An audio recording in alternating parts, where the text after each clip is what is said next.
you created a virus back in college that went really viral. In literal sense. So just can you, if you can talk so I want about to clarify, virus. Yes, it was a virus. that? Yeah. But it was not a bad one. Okay. But it used to spread.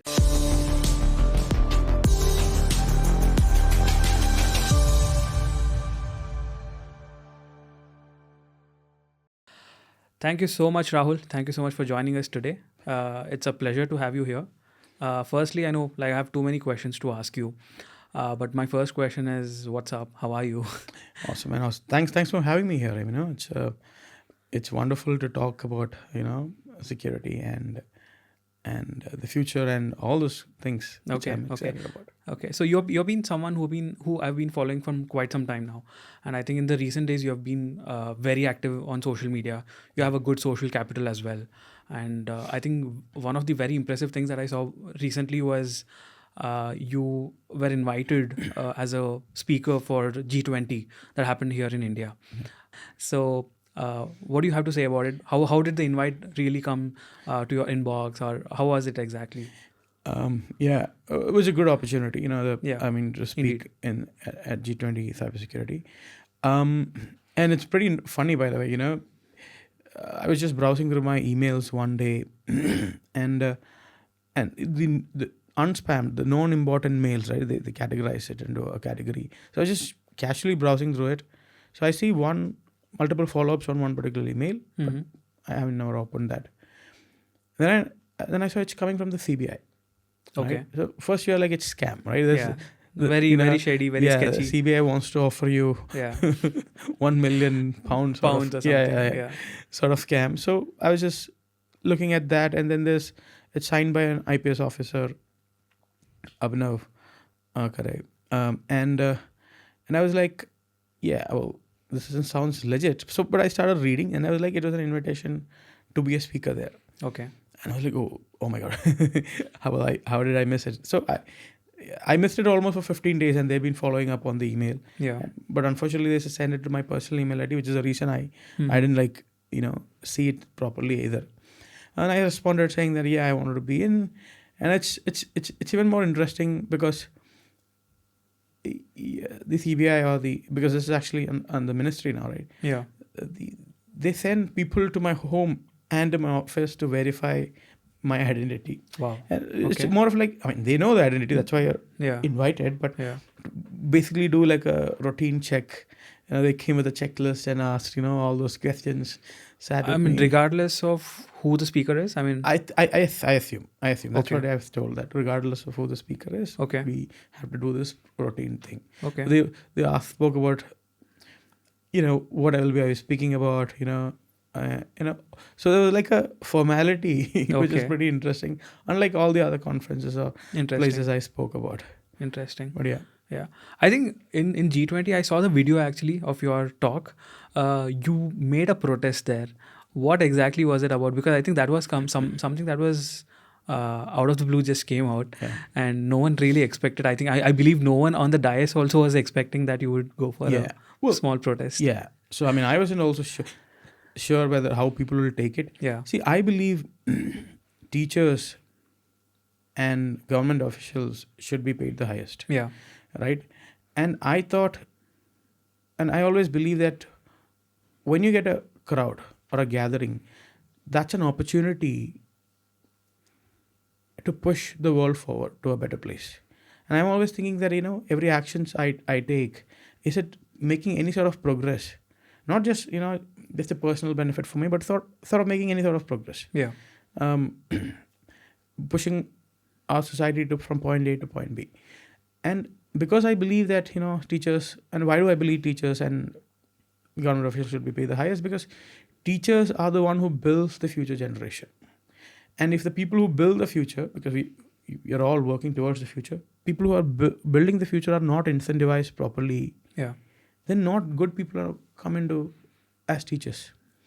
Think about it, right?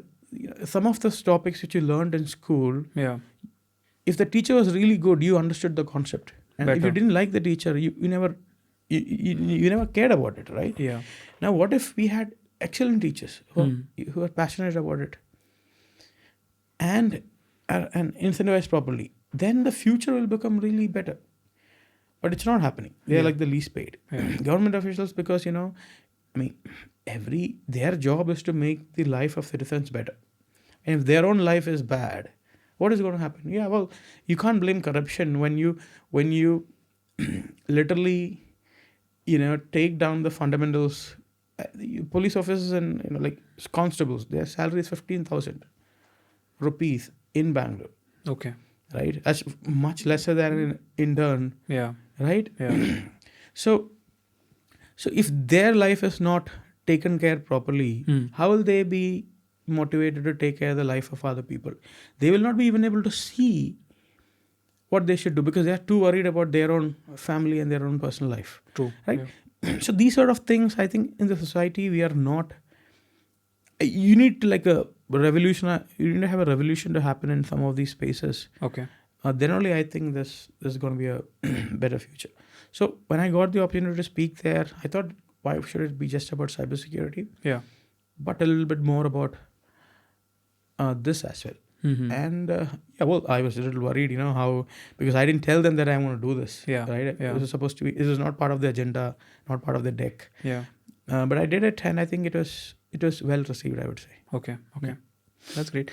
Talking about schooling, talking about the formal ways of education, right? Yeah. You're someone who is kind of dropped out of the formal education Yeah. space, right? Yeah. I think you dropped out of your engineering, Yeah. if I'm not wrong. Yeah. I didn't complete my engineering. I Okay. don't have an engineering degree. I know. I only had 12th pass. Okay. Okay. So I mean, it's very fancy to look at. Now that you have built a company and all of that, and of course, it's a very catchy topic. For all the media to put it out that he's a dropout and he's running a successful business. Yeah. But of course, that certainly comes with a lot of challenges Yeah. that no one talks about. Yeah. So what are the kind of challenges that you have seen Yeah. while you dropped out of college, and what was the underlying reason that you even dropped out of college? Yeah. Was there any specific reason as such? Yeah. So in college, I was actively contributing to cybersecurity Okay. community, and that started getting noticed by companies. Okay. One of the companies called Eyesight at that point of time reached out Yeah. for an internship, but unfortunately, my college was you can't take, and the internship was in Pune. You have to be there for 6 months. Okay. So college was like you can't leave campus. You have to finish engineering and then do whatever you want. Yeah. That's the kind of college I was. This is Yeah. 13 years back, right? So for me, right, if you want to do something or if you want to become something, you have to do it today. If you have this feeling that I need to go to the gym and then say from next Monday I will go, you'll never go to the gym, Yeah. right? If you want to do something, you should start now. Mm-hmm. And in my perspective, I wanted to be a good security engineer. I wanted to be in security. And now someone is asking me to wait for 6 months. Didn't make much sense. Yeah. This is the logical reasoning. On the other hand, I was extremely scared. Okay. I was like, I'm going to quit. I'm going to work for them. Mm-hmm. And maybe the fear of quitting Yeah. and not having a degree will push me forward, to work more harder. Correct. So it's a conflicting thing. But then I finally decided that I'm not going to write any more exams, nothing. I'm just going to there. So that was the whole reason I did it. Okay. But also I see a huge potential and future for the cybersecurity. Okay, this is one space. As long as computers are growing, the need for skilled people is not going to come down. Correct. Right? Correct. So it is a very good, well calculated risk as well. So I did that. But then you have to understand, well, while now media kind of, talks a Glorifies lot about, it. Yeah, glorifies a Yeah. dropout founder. And there are enough, by the way. It is not very easy. Yeah. And I never motivate people to do that unless you are ready to work your ass off. Yeah. Right? For me, because you have to understand, maybe now I got my first job. I don't have a progression. I can't work. If I have to eventually work for a big company, I can't. Yeah. And my theory was that what if I do things much better than people who are passing out, and the things I do, I put it on the internet so that my resume becomes my social profile. Okay. Why do we have a resume today or a degree? It's a validation. A university is like a central validation system. That's the only thing a university does. Yes. They just tell you that you know this, right? That's what degrees are all about. Yeah. But now, what if I can create a peer system, a peer reviewing system where hundreds of people say that Rahul knows these topics? Yeah. That also becomes a degree, right? Okay. So then I thought I'll work towards that. So every research, every work I did, I used to publish them Okay. free Okay. online Mm-hmm. with this. And I also thought it was contributing to the community. Okay. And while that was working, eventually it worked. In the early days, it was very difficult. I mean, I remember getting a job at Citrix. I, went through all the interviews. On my top of the resume, I mentioned having completed engineering, right? So who sees that, who Who wants to think get for twice. an interview. So I don't get first of interview calls. Yeah. But references were there, people referencing me to the company. So Citrix, all the interviews went great, etc., etc. They offered. And then the HR was like, we can't offer. The team wanted to offer. The HR was like, yeah, we can't offer. We don't hire people without degree, right? Okay. But that's when I saw my manager at that point of time, Mrityunjay Gautam. He literally fought with the whole HR system there. Okay. He went through the VP HR, even to the head of country at that point of time to get a special approval that, hey, we need this guy. He knows his things. Okay. But then if I didn't had him as a person who was a strong believer, and if other people don't have those sort of strong believers in your skills and capability, it's going to be very difficult. I would have lost that opportunity. Okay. So there's things like that, right? There are many places where people will deny you an opportunity not because you don't have the skill, but because they are too afraid that you don't have the piece of paper. But that was in the olden days. But then you work towards or upwards, things get better. Yeah. Yeah. But yeah, that's what happened. How do you think the scenario is right now for folks who have dropped out of college? Yeah. Do you think the companies are now willing to open doors for them? Yeah. Our company has Okay. we only look for Okay. skills, not just your degree. Okay. I have seen a lot of young companies do that. Okay. A lot of mature companies, no, because see, the problem with mature companies is that they build these policies. Why do they build these policies? To stop a bad thing from happening. Correct. Now, and when they build this policy, hardly I've seen people like MJ. There are people like MJ, right? Rarely occurs, who has the guts to say that, yeah, well, this policy is built, Yeah. but we need to make this exclusion. So yes, there is still a challenge with a lot of people, and I've seen that. But at least for CloudCheck, we make sure that we don't look at those things. Okay. We look at your skills to make those offer. But I think in the future, because the talent is going to be much more difficult in the space, people will start relaxing. Okay, interesting. Yeah. Do you also think that because India is a country which focuses more on services, do you think that becomes very difficult conversation when you're talking to your clients? Do you really think that would have been the reason why, or that would be the reason why most companies deny entry to people who have not completed their? No, see, once a company becomes a couple of $1 million, like 10 million and above dollar revenue making company, Yeah. they have now an asset. Their job is to protect that asset. Yeah. Right? So they're de-risking by creating all these policies. Correct. These policies are not created for productivity or anything else. Yeah. De-risking. Yeah. So to your question, it is not about because we are this is everywhere. Yeah. Right? That we're a service-oriented company. It is because companies at a point of time start de-risking and stop taking any sort of risks to protect their asset. Their is why brand. all these things are happening. Okay. But then, and that's just funny because, whatever they had to take risk to reach there, and then they stop taking risk, which is a fundamental flaw also in that whole system. But yeah, that's how things are at this point of time. Interesting. Uh, Talking about your college life, Yeah. I remember this story. Actually, I was told by one of my friend that you created a virus back in college that went really viral. Yeah. In literal sense. Yeah. So just can you, if you can Yeah. talk So I want about to that? clarify, yeah, virus. Yes, it was a virus, Yeah. but it was not a bad one, Okay. but it used to spread. Okay. So what happened was that back in the days, this is 2009, 8, Mm-hmm. 9 time frame, right? Yeah. Um, and you're in college, right? Yeah. And you're trying to do all those things to impress, your girlfriends, your peers, your staffs, right? Yeah. So your mindset is like that. Yeah. But what happened was at that point of time there used to be USB viruses, which spreads to computers, and then they make the computer slow, or they make they do a lot of changes on your computer that the computer is unusable, etc., etc. And then they spread from one computer to the other. This is Okay. like a very, very, people from that generation would know, Will understand. right? Yeah. Yeah.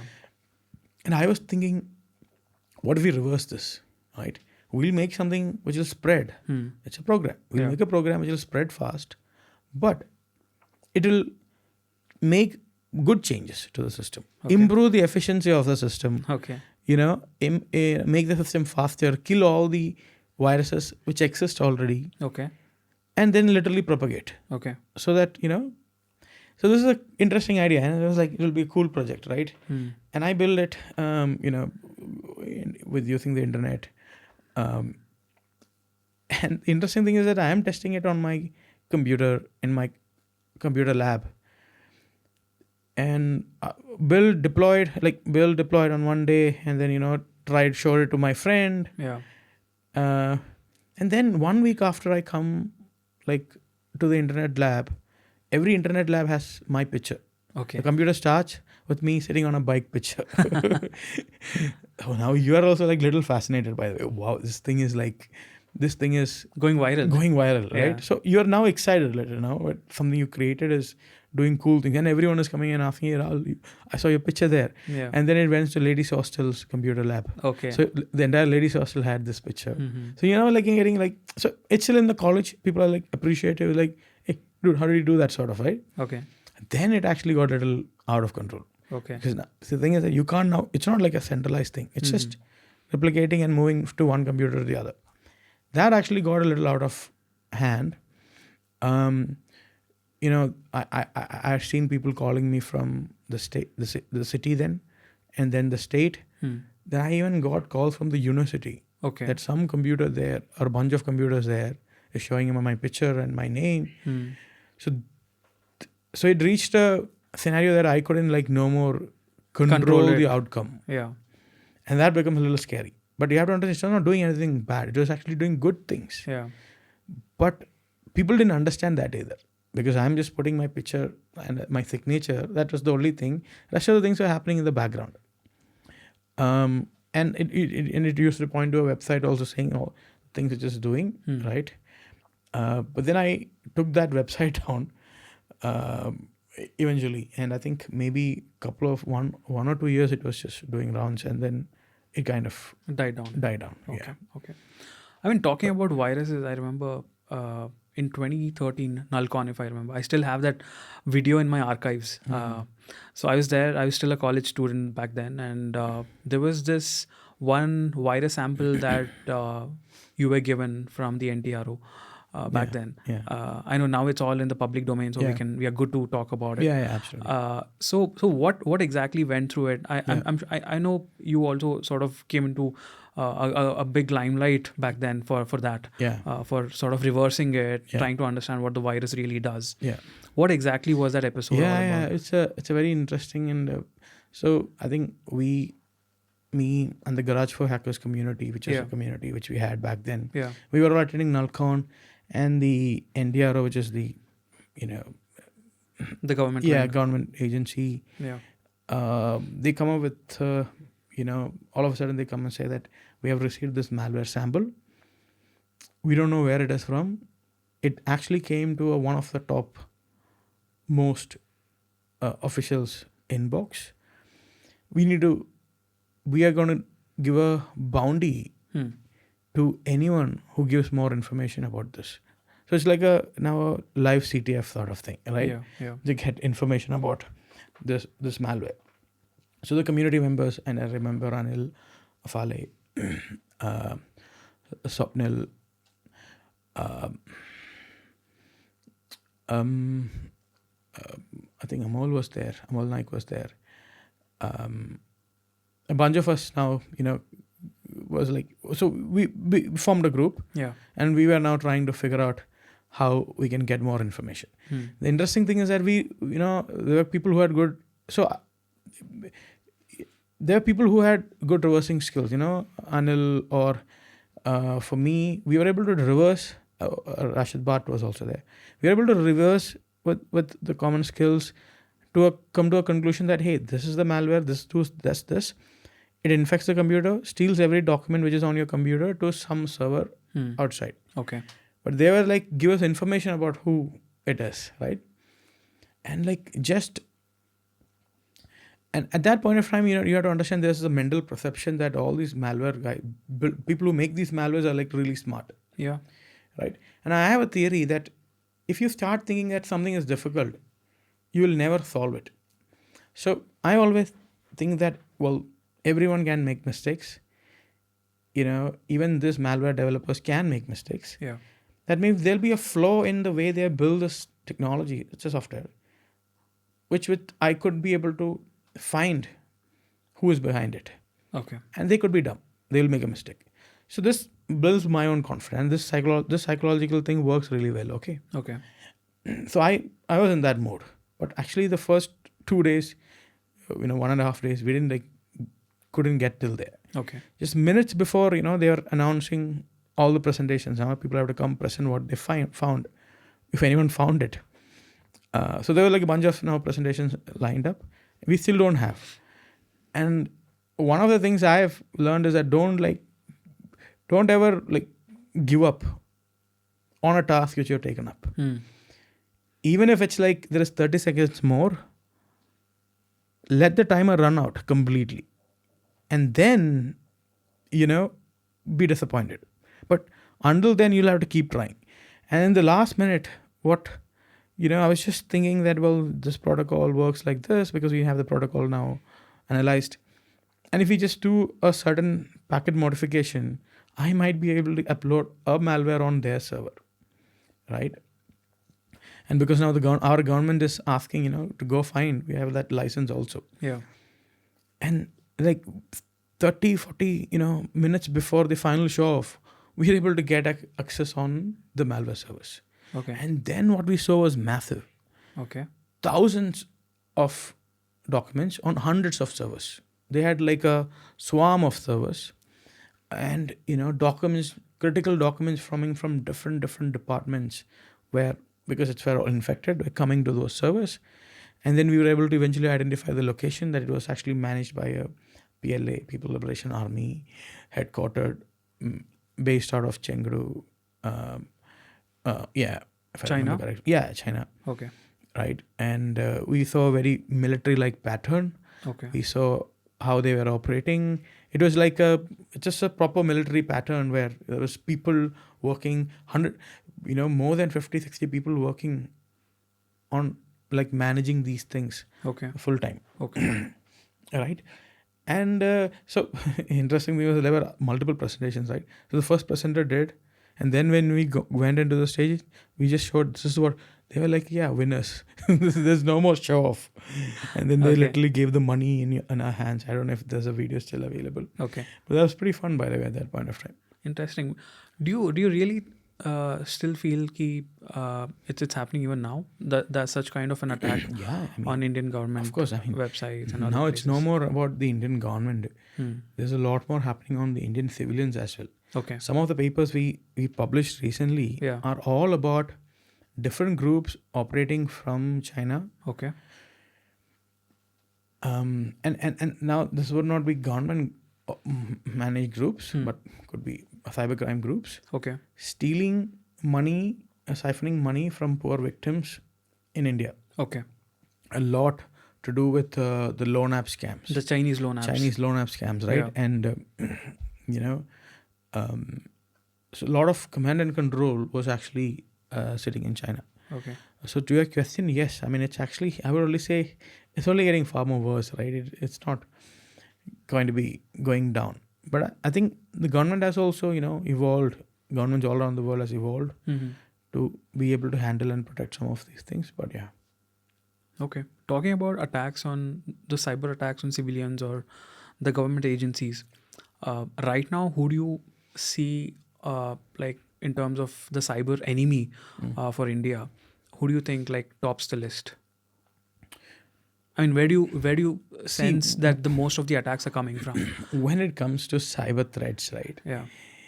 Yeah, well, the geopolitical system plays a role. Yeah. For recently, because India supports Israel, or Yeah. we have a public statement of supporting Israel, multiple Muslim affiliated hacker groups are targeting India. Okay. But that's a very, that's a situation so just for time being, right? Yeah. But then, are they the only attackers which happens? No. I Okay. mean, some of our allies itself, see, everyone has interesting data. Yeah. And every country has their own agenda, right? And as long as anyone has set eyes on a critical important data, they're always after it, irrespective of your. Okay, let me ask you this. Let's say you're a best friend. Hmm. Were you not interested knowing his secrets? Of course. Yeah, that's the way. Just to get some Fundamentally- leverage. Yeah, fundamentally, few people, governments are people, Yeah. right? Our human behavior is same, Yeah. irrespective of whatever it is. So that's the way you look at it. Okay. Okay. That's interesting. Now, in terms of the new startups that are coming up in India right now, what do you sense? Like, what kind of vulnerabilities or what kind of risks that these companies are facing? Yeah.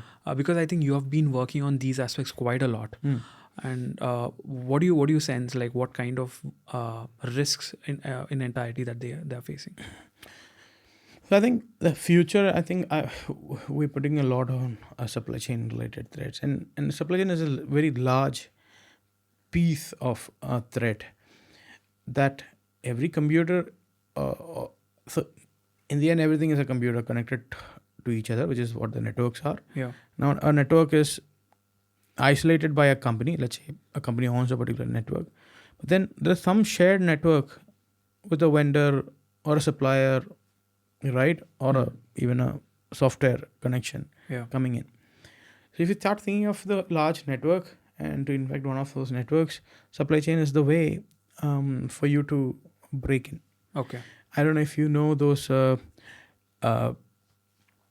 exactly a supply chain thing, but the what do you call that?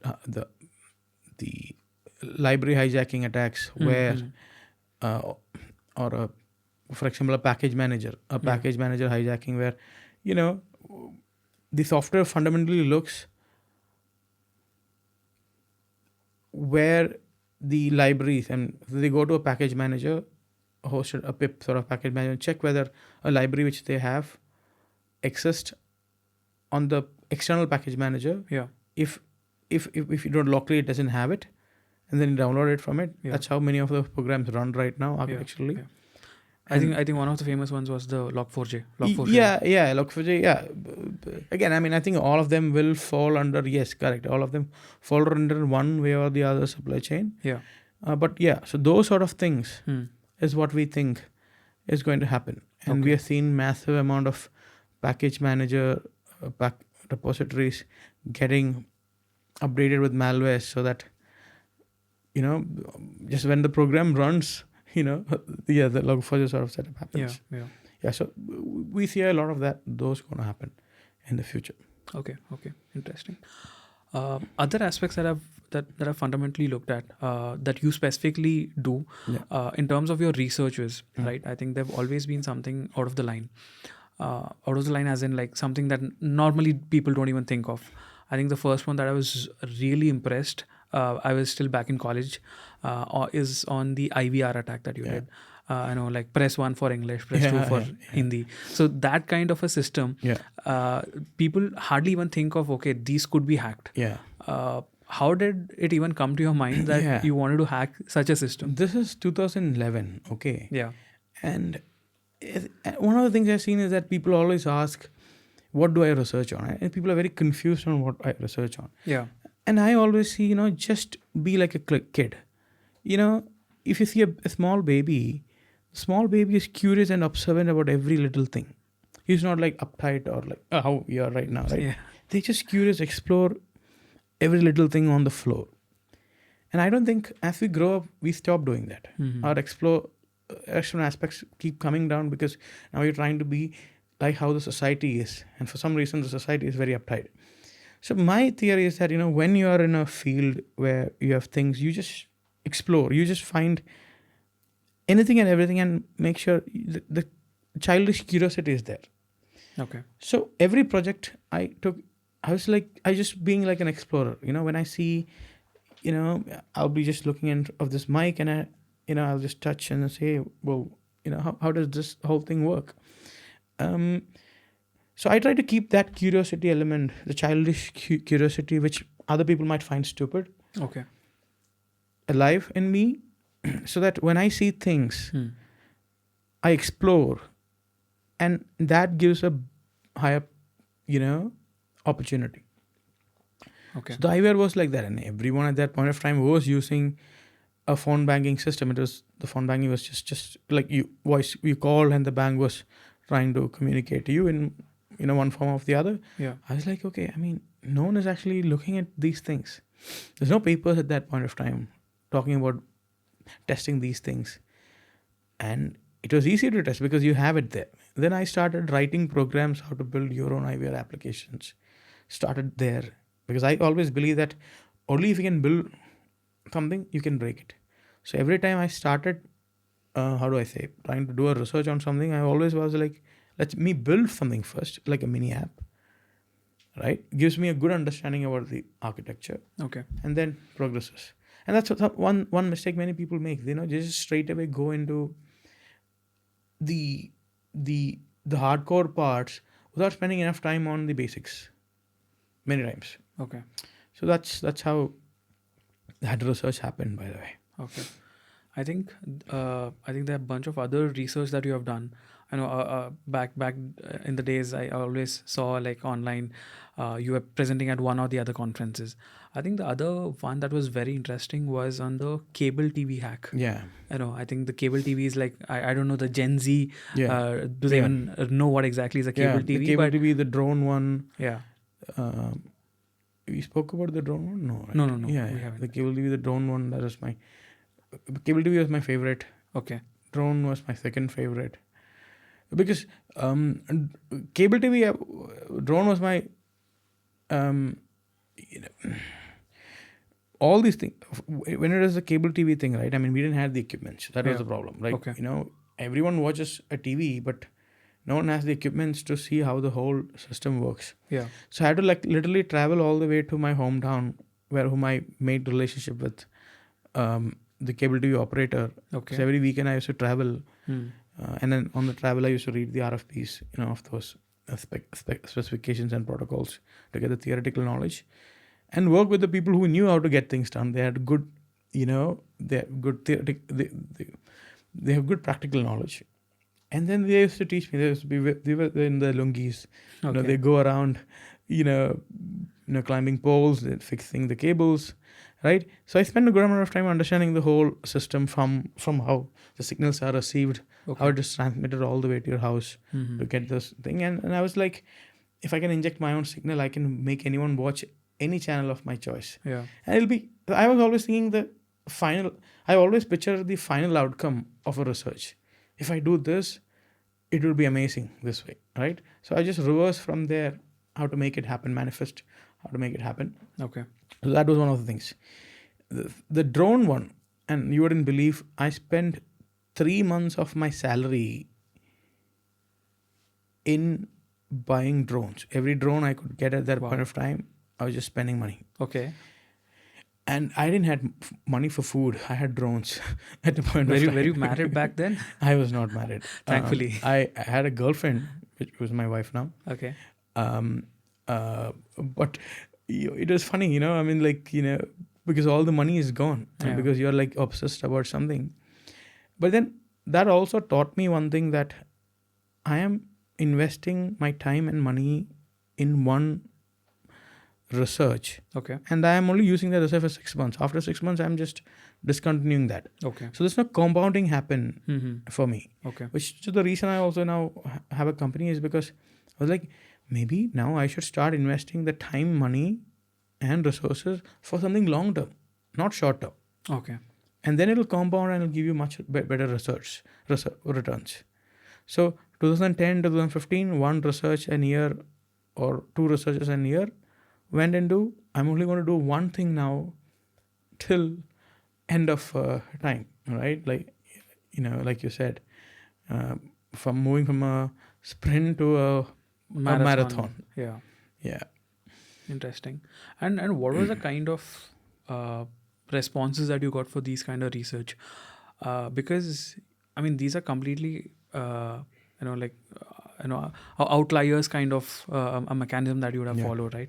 Because these are not the norms. Like even when other kind of researchers present, it would be on some vulnerability that they found, in applications, web applications or mobile apps and all of that. But these were like complete technologies in itself. Finding a flaw in that, was it taken really well? Because we have seen a couple of organizations going all offensive, when there's a vulnerability found in their architecture or in their systems, right? Yeah. How was it taken? One, of course, by the community. Second, by these companies. I personally think the community support for me has been very good. Okay. And I think a lot of my progress or whatever success I have Okay. is mostly due to the community's love and interest. Okay. And this is what I like so much about this community, right? This is a community where majority of the people are willing to learn and share what they have learned. Okay. If you look at the medical community, and I think we are very similar to the medical society, because for them to progress, a doctor need to teach another doctor how a virus propagates. Yes, there are pharmaceutical companies who have their patents and IPs and not disclose, but I think the doctors, they have to in a way have a good relationship with other peers Okay. to know what is happening, and they share knowledge in a bit freely. Okay. Which is very similar to what our community is. Our researchers, a lot of are published freely. Yeah. People learn from each other. Like a bank need to talk to another bank to know what attacked them. They need to be friends, irrespective of the competition. Yeah. And and for me, it has been good to be around this community. Right? I feel connected. I feel part of it. Interesting. And you mentioned about banks, right? I mean, those are like the highly targeted ones. Yeah.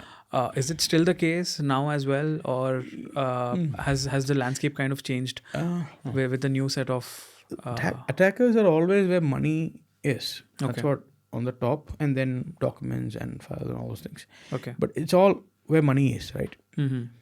Yes, banks are still targeted the most for Okay. sure.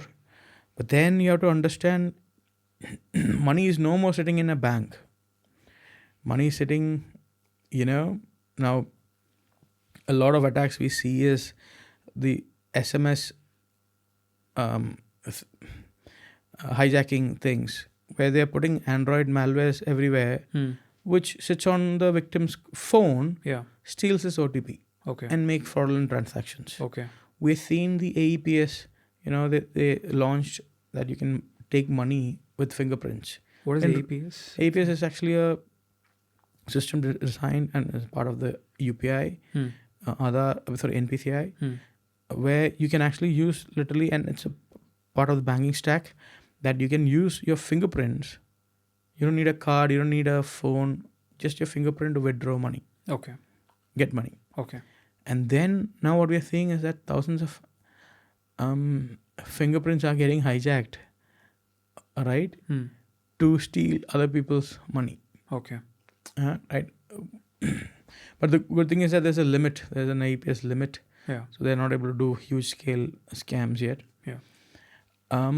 So to the point, banks are still, but they are going after where money is Hmm. or anything critical.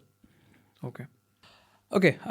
So also talking about your journey, Clapping. I think it's been very impressive and kind of inspiring to quite a lot of people. And you have like a great following and a kind of a fan base of your own across the globe, which is very impressive to see. But the transition, right, from a security researcher to a founder of a company, I think that certainly is not easy. I know we have seen quite a lot of people fail miserably in this entire in this jump. Yeah. How did this even happen? Like, what was the transition, and where did that even like begin in your mind? Yeah. No, so like remember, I was a researcher, security researcher first. Yeah. What is the job of a security researcher? They discover things new. Yeah. Discover things which is already there on the internet. Yeah. Right? With right skills and tools, you find them. And an entrepreneur, and discover them and make them better. An entrepreneur, that's the same thing I do, right? Yeah. I discover problems.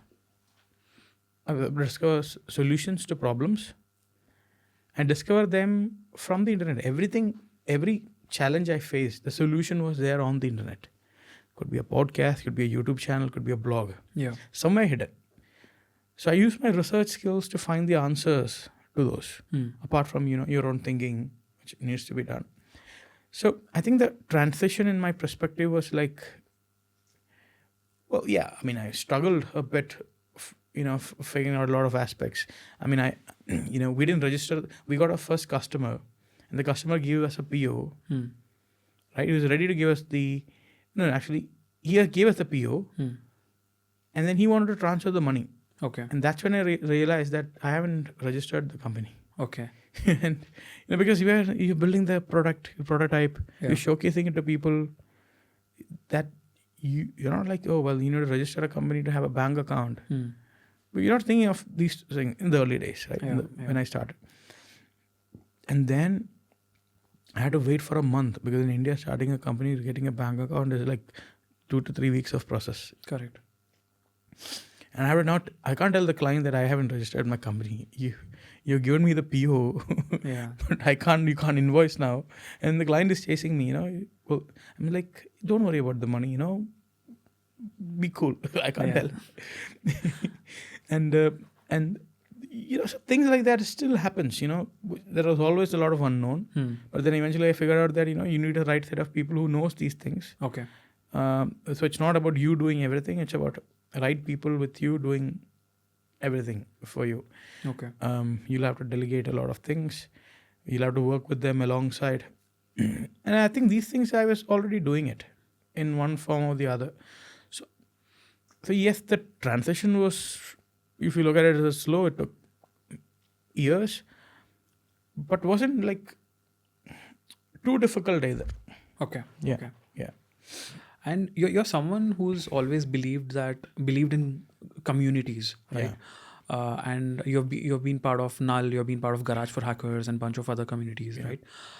Now, how has that helped you in shaping up your company, or amazing. even like the vice versa? Yeah. Because I know you're someone who has like crazy amount of following on LinkedIn and bunch of other places, and I mean how did that play a role Yeah. in building your company? Significant, actually. In fact, Okay. the first 3 years of bootstrapping, all the customers we got at that point of time, Okay. came from a reference, someone who knew me from the community. Okay. So they might not have been holding a significant position. Some of them were holding a significant position. Okay.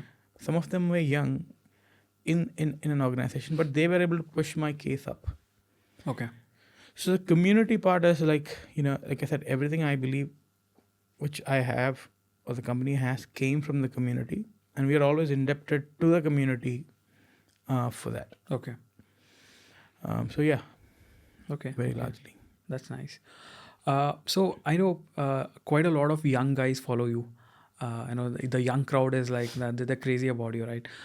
Now, what is that makes it click with them, because the current age, the Gen Z attention span is like very minimal, but interacting with them is a different ball game altogether. It's not that easy. If things are not interesting enough, they would like just leave it and go. But how is that you've been able to sort of build that kind of a connection with that kind of a crowd? So, see, like I said, on top of our community building approaches, what do we? Okay, you have to understand these young people are eventually going to be CISOs. Yeah, right. possibly. These yes. young people are going to be eventually having influential positions. Yeah. If you give them the right mentorship, and because I had the right mentors at a particular time in my journey, I was able to progress. And I always think, giving it back to the young people is more important than giving it back to the older people, because they have figured it out. Yeah. Right. So our approach has been figuring out how to motivate them. That's all. So I don't know. We are the only company who has an earn while you learn program. Okay. We paid people 25,000 to 35,000 rupees per month when they are in college for 2 years. Okay. So we pick people from their second year of engineering, right? Not to the big camps, small colleges, one person. And if we found the passion and the enthusiasm to learn, we paid them 25K every month. Okay. And this we did in 2016. Okay.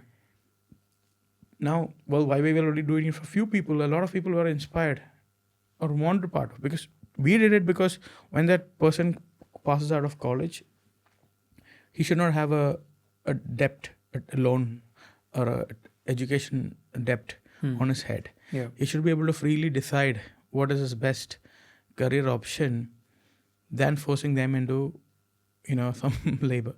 Yeah. And we thought when we do these things, we are thinking other company, when you see results, right, other companies are going to de-risk. They're like, yeah, we will also do it.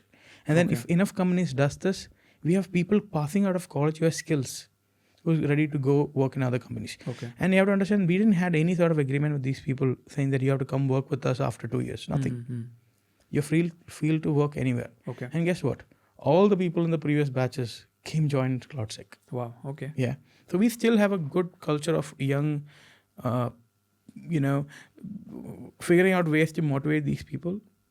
So a lot of what we put out might sound silly, but that small act of motivation can lead to something significant for these people. Okay. And that's how we always look at it. Okay. So, since you have had that kind of an interaction with this crowd, do you still see that there is a large gap with what's currently going on with industry and what's really being taught in the colleges? Is there, it's a gap still there? Of course, it will be there a certain amount, but I don't think any college teaches good quality security as concepts even today. Okay. But the students there know how to, or the good ones know how to reach out to the communities and learn from them. Okay. So there are a lot of good skilled people are coming out from colleges already. Okay. But not because of the things the colleges did, but because of the community and other people. There are few colleges, by the way, like there's certain few colleges and few good professors who still exist, who is able to do the same, but not at a big scale. Okay. Yeah. Okay, that's interesting. Now, we have spoken quite a lot about CloudSec and all that, but I think we also want to understand what exactly CloudSec is into. It's a cybersecurity company, but what exactly do you guys exactly do? Yeah. See, we are building technology that predicts cyber threats. That's the way you look at it, right? Okay. Can we be the company that tells people that this is the next set of things that are going to happen? And in the future, I believe people will look at the CloudSec and the technology we build to anticipate what is going to happen. It will be very similar. It'll be like, hey, well, our portal will give you information that, well, these are the 2 vulnerabilities which exist. But then these are the 3 hacker groups which are using to exploit those vulnerabilities. And 3 of these hacker groups are against you or your region or your industry. So it's a priority. Correct. And this is the next big risk which is going to happen. Okay. And this is a revenue loss which is going to happen because of that. So we call them, we are in the cyber intelligence category. Mm-hmm. Our objective is to like give them directions which will avoid significant incidents from happening. Okay. Yes, so we break it down. Yes, we have a dark web monitor, we have a deep web monitor, we have a data leak monitor, Mm-hmm. we have a fraud and malicious domain and fake apps and all those monitors. We have BVigil now, which is an attack surface monitoring, Yeah. fully comprehensive attack surface monitoring tool, which covers the cloud, web, mobile, IoT, network, etc., etc. Now, all these different data sets, all these are independent modules, Mm. are able to look at a company and tell them their risk and threats. Okay. But we then combine them together. How we predict rain today? We predict rain by bringing the data of past rain, multiple Correct. date, Yeah. and using a mathematical model to tell how much it is going to rain. Okay. So we will tell how much of a risk you have Mm. today, and what is the next big threat from these data sources, using our predictive intelligence models. Okay. That's what we do. That's okay. That's a very nice way to put it. You spoke about dark web, the Yeah. deep web side of the world. I know it's quite out there on the internet as to what really goes on there, Yeah. and things like that. But in terms of the data that's quite usually found there, I know there's like PAN data, PIN numbers, credit card information, typical PII data, right? Now, specific to an organization, I mean, if they're in a highly regulated space, I mean that's like the gold for them. They want to protect it at every cost, at all cost. Now, is there any other kind of data that you have seen that has like sort of baffled you? Like we have seen this kind of data in dark web. Mm-hmm. Oh yeah, I mean, see the thing with the dark web is, it's like a marketplace of stolen goods. Yeah. And you will always find really, really crazy things. Okay. There are websites where you can buy access to other people's AWS servers, Wow. Okay. like shopping cart sort of model. There are places where you can buy access to remote desktops of companies, and you can choose which company, and they'll give you a remote desktop access to that company. Okay. So, I mean, it's a question of, do we find more and more crazier things? Yeah, I mean,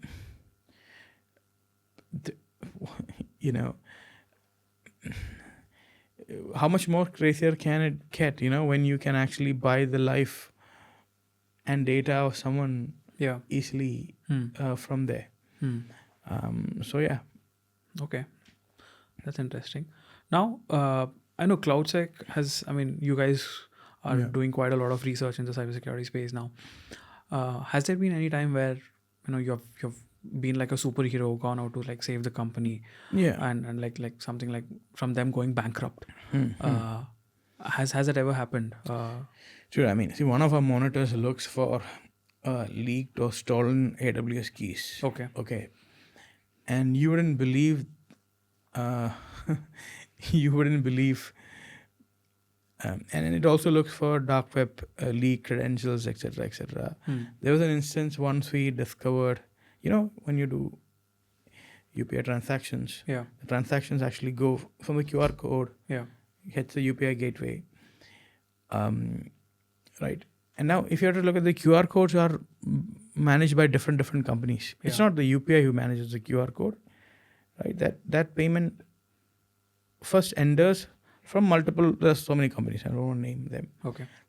One of the companies were actually storing those UPI transactions in their log, like let's say Splunk, Okay. sort of, for quality or whatever. And then they leaked access to the credentials. Leak was actually available on the dark web. So basically, literally, anyone can log into that system and see live UPI transactions. Like you make a payment, I know whom you paid, how Okay. much you paid, Okay. whom it is going to, Okay. Okay. right? Real Wow. time, Wow. like the entire country, right? Yeah. That's like, so of course the company was very, very, happy that we reported it, because Yeah. imagine someone else getting this data. Yeah. It is crazy. Right? Crazy, PII yeah. information, your phone number, transactions. what you paid for, Yeah. right? How much it paid for. What you paid for is not, what you paid for not transaction, UPI ID, whom you paid for. Okay. Yeah. Wow, that's We have seen interesting. far more worse things, but I'm saying this is a very transaction payment related thing, right? So yeah. Okay. Wow. Yeah. Crazy. I mean, the fact that even such kind of a thing exists. Yeah. Of course, I know. So this is well, when it comes to corporate, this is the thing. We are okay. See, you have to understand these apps. The minute you give an app permission to some of your data Yeah. on your phone, a gallery, for instance, they have access to the gallery. Now, good apps would not like download your gallery information, put it anywhere. Yeah. We have seen one app who had access to the gallery Yeah. used to literally back up all the images in a compressed format, to one of their S3 buckets. Okay. And basically what we were seeing was people's pictures, the real time, the minute they take it. Oh. Yeah. Like their personal pictures. Yeah. The minute they take a selfie, they take a picture. For a short period, the app was reading. Oh, that's very scary. Yeah. Yeah. And putting it on their S3. Okay. And you can see millions of people's selfies and pictures real time. Right? So things like that. Okay. I mean, we can talk on and on about what is more scarier, but yeah, I mean, yeah, so many. Yeah, I mean, since you mentioned about UPI, right? I mean, of course, these companies, the vulnerability that was there was with the company, but as a technology, in terms of UPI, what do you sense? What do you feel from a security standpoint?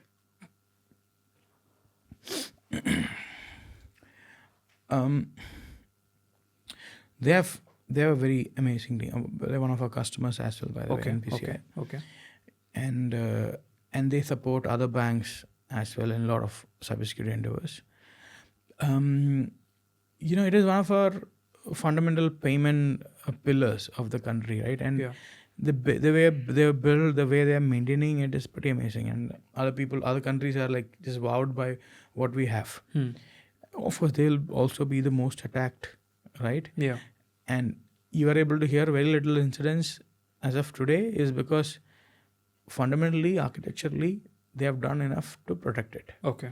All the things you see are from the ecosystem, like how a UPI transaction is stored by a third party. Yeah. Which can be viewed. Okay. Right. Are all not the. It's like people blame about Aadhaar getting leaked. It's not the Aadhaar infrastructure which has a problem. Yeah. People gave Aadhaar details to other companies, and they are like leaking it. Correct. So that's what is about this category. Okay. Also, wanted to come back to this question. I mean, on CloudCheck and the community. In terms of community outreach, I think you guys have been doing quite a lot of things. Yeah. I know even in the recent NullCon, I think there are quite a lot of people who are tweeting about you guys. Yeah. What exactly was going on there? So at NullCon this year, we gave an Ola scooter, an iPhone 15, and a Sony 55-inch TV. Okay. Is it like a promotional thing or like we did raffles? Okay. And on top of our everything we do with, and why do we do all these things? On top of our community building approach, our theory is very simple. What we earn from the community should go back to the community. I mean, what we earn from these corporates, in a way, should possibly help our customers. Okay. So we only give gift items which are made by our customers. So if you see, if CloudSec distributes a headphone, it will be bought. Right? If CloudSec distributes a scooter, it'll be Ola, who is our customer. So why are we giving like a high-end gift items? Yeah, we can give a t-shirt, get still the thing going. I think, if you put those prices higher, we think eventually more people are going to imitate it. Okay. Right? And when you set those trends and they see the impact it creates, it is just going to be replicated. Okay. And who is going to benefit out of it? Community. So we are not only thinking that, all those things should come back to CloudSec. No, in a few years down the line, people might not even remember that we started this trend. This trend. But the minute other people see results, they're going to start it, utilize it, and it's going to benefit the community, Got which it. in a way is a big success for us and the people who works. Okay. Okay. Yeah, so that's what we've been doing. So, and in every place we go, we are deeply thinking, how are we contributing? In what information are we sharing with the people? Knowledge are we sharing with the people? What goodies are we sharing, which is going to help them? Okay. So that it's a responsibility, Yeah. right?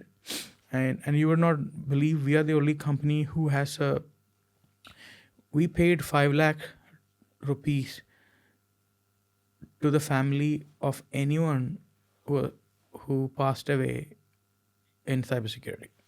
Okay. Yeah. So if you are a part of cybersecurity, and then you had an unfortunate it was during COVID, by the way, Okay. happened, and then after we gave the families. And no, I mean, I I'm not trying to boast about these things. Like I said, I'm talking about these things because more people will replicate these things. Okay. Right? It only benefit positively.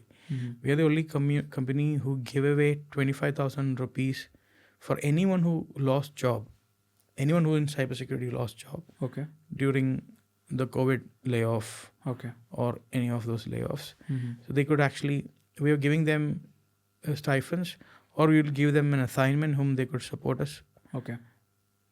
and they could earn that. Got Right. it. So things like this is because we strongly think this community needs to be promoted. Mhm. Like I said, in the future, machines taking over, we need a far more cooler people to defend us. Interesting. I mean, that's a very noble thing to do. Yeah. Firstly, and I think you were talking about machines taking over. That's a very crazy topic right now going on with AI and all of that.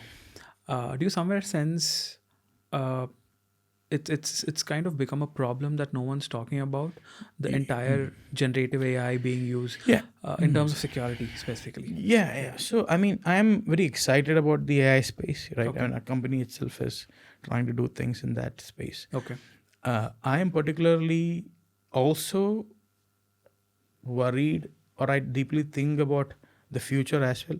Because, see, a lot of my interest in cybersecurity came from the movie Matrix. Okay. This is back in 2002, 2003 time frame, right? Okay. Okay.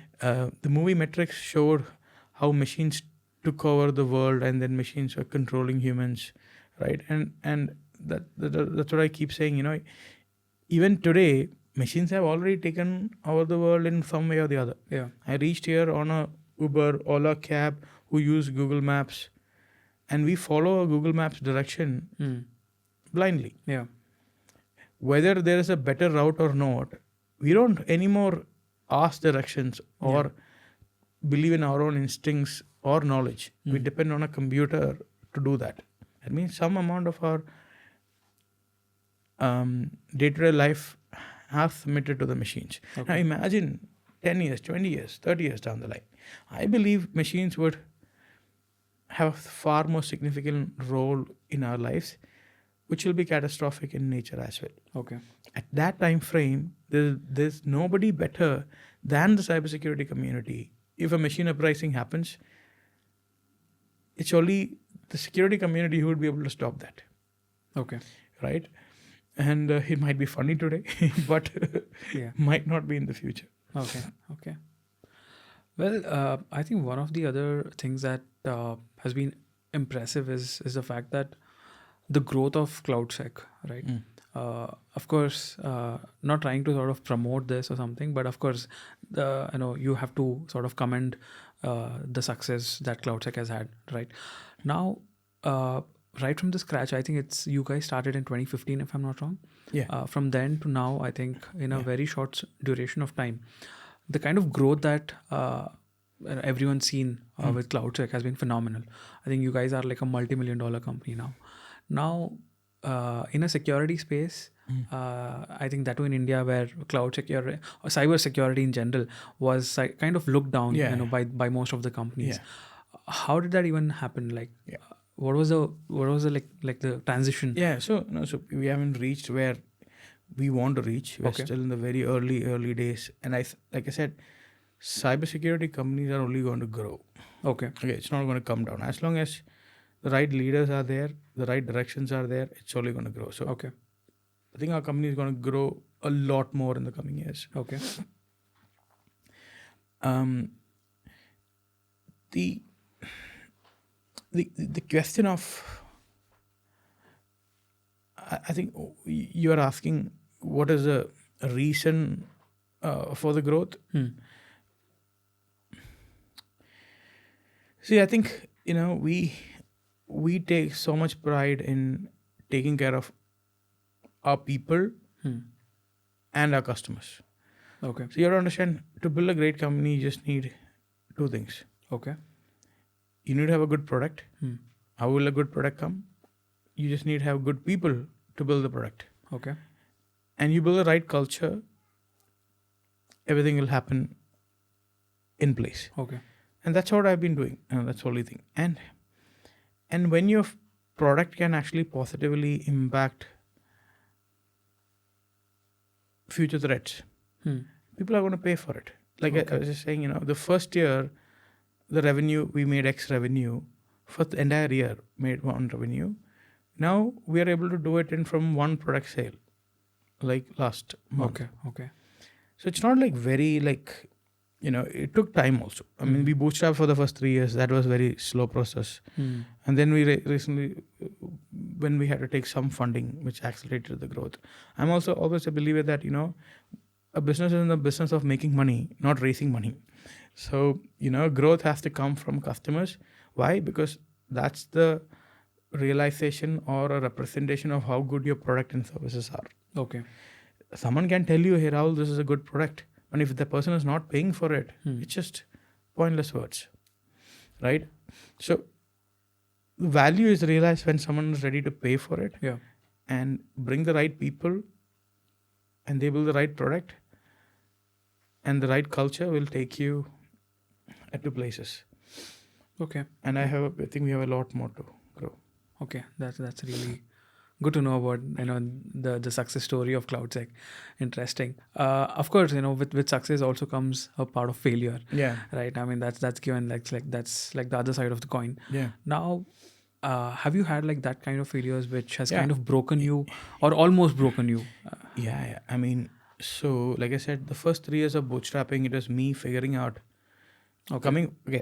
me moving from a security researcher to an entrepreneur was the first 3 years of life. It was a struggle. Okay. Struggle in the sense I tried to, in a way, bootstrap it. What happened was that, at a point of time, 3 years, end of the 3 years, we had to move office, and we also secured our funding, right? But then we were kind of running low on money. Okay. But then we had enough money to survive. And a very, very near crazy incident that happened was, because now we secured the funding. Now the funding is to hit your account on, let's say, Monday.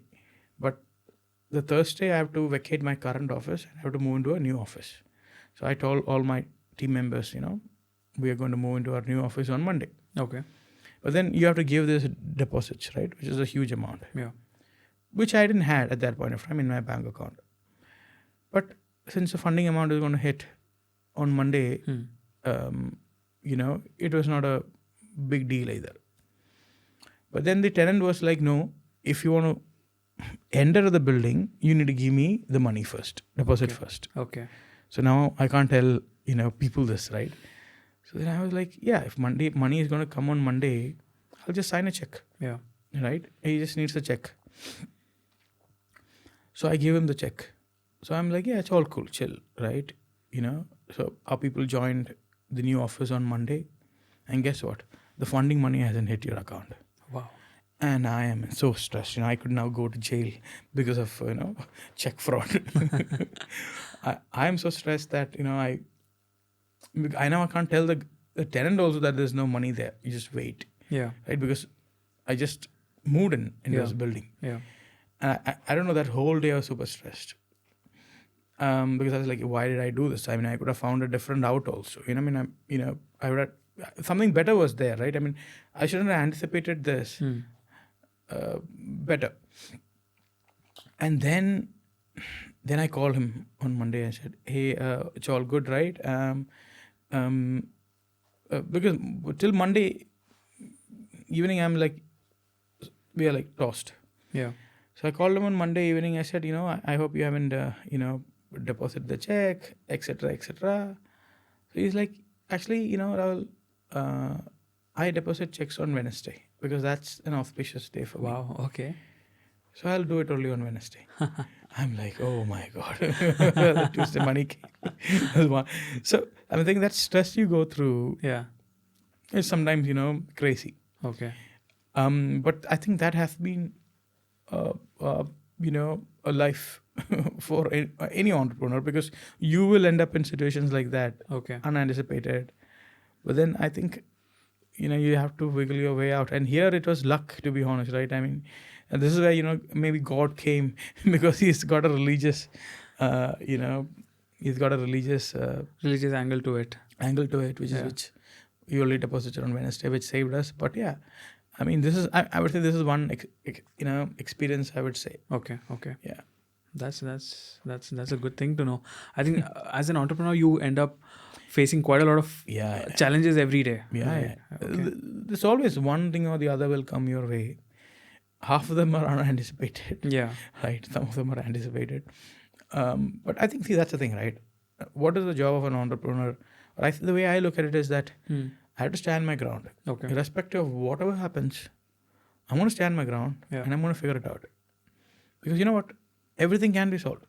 Every problem that is ever created has been solved. Yeah. But you need to stand your ground like a tree and say, I'm not going to go anywhere. Yeah, come at me, sort of. Okay. Yeah. Standing firm on your decisions and not going back. Okay, that's great. Has being in security helped you to become an entrepreneur in any ways? Like the kind of grit that you get being a security researcher or See, the security life as a researcher kept me very persistent, right? When I was finding a bug or a security, finding a hack, I would say, I never used to sleep. I never used to sleep, or, I used to be in my table, not eat food, maybe, something, but then I would have stayed like 3 days to 4 days locked up in a room just trying to solve a problem. okay. So that problem solving, the grit, you can say, without Giving up. and focused, has in a way helped. Okay. And a lot of the problems which you face even today, right? I think, we need to spend time on some of those problems. And yeah, I mean, yes, it has helped for sure. And I think I still do the same. Okay. That's great. I'm coming to my last question to you. Where do you see security like 10 years from now, or like say even 2030? Yeah. Where do you see security That's going? the thing, right? See, everything around us is getting computerized. The more computers means more cyber threats. As Okay. simple as that. It's obvious. I see this community playing a significant role in the future. And I'm thinking not 10, just take 20. I see the community playing a significant role in protecting human lives. Like literally, even today we do that in a big way. If you start just simply imagining today, what if the entire cybersecurity community go on strike for 30 days? Okay. Aeroplanes will have malfunctioning, Yeah. right? The defense systems, if you look at the war which is happening, many of them are computers are defending human attacks now. Yeah. Right, in the sense, missiles are being, so some of these missile systems could be hijacked, because now I assume that good guys have gone on strike, the bad guys still exist. Yeah. Right? So airplanes, missile systems, missile guiding systems, your banking, your money which is kept is going to go for a toss. Your transportation, right? People can make you not reach here, but reach you any part of, you get into an Ola or a self-driving car, then you would be somewhere else because of the unfixed vulnerabilities. Yeah. So if you start thinking what happens, the security community goes for a strike for 30 days today, will help you understand what will happen 10, 20 years down the line. Got it. Okay. And that's where the future is. Wow. Okay. That's a very different take, because I think no one would have even imagined such a scenario where 30 days, like, there's no good guys who are protecting the digital tech. Yeah. Yeah. That's good. Good to know that. But yeah, I think thanks a lot, Rahul. Thank you problem. so much. Thanks for It having was me. amazing talking to you. All the same, man. This is pretty good. Okay. Discussing of some of the old things, right? And because you knew about some of those old things, Yeah. it was good talking about those, by the way. Okay. Okay. But thanks for having. Same here. The pleasures have always been mine here. Thank you so much.